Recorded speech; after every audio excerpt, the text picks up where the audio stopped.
Anak laki-laki Hotma Sitompul, Dito Sitompul, masih merasakan duka yang mendalam atas kepergian sang ayah. Pengacara kondang itu dikabarkan meninggal dunia pada 16 April 2025 kemarin. Melalui postingan di akun Instagramnya, anak tiri Desire Tarigan itu mengenang sosok Hotma Sitompul sekaligus membeberkan 4 warisan berharga yang ditinggalkan sang ayah selama hidup. Menurut Dito, warisan tersebut lebih berharga dibanding kekayaan maupun uang yang ditinggalkan Hotma Sitompul. Harta ini juga tidak akan lekang oleh waktu.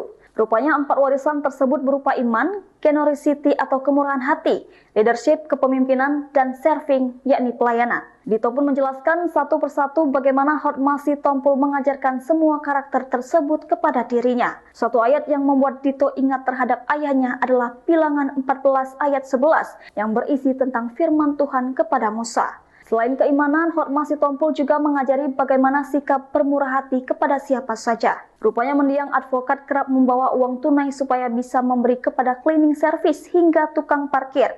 Hotma Sitompul juga banyak membantu pembangunan gereja sekaligus memberangkatkan orang-orang ke Israel.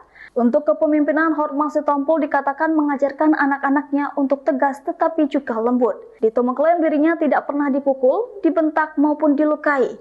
Warisan terakhir adalah pelayanan. Dito mengatakan bahwa Hotma Sitompul selalu bersemangat dalam melayani. Tidak cuma untuk gereja tetapi membela klien-kliennya. Dito bersyukur Hotma Sitompul mewariskan semua karakter tersebut kepada dirinya. 4 warisan yang dinilai tidak akan pernah usang dan diberikan secara tulus. Postingan Dito ini membuat sejumlah orang terharu. Banyak pula orang mengaku pernah dibantu oleh Hotma yang ikut berkomentar.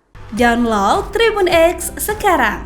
Menghadirkan lokal menjadi Indonesia.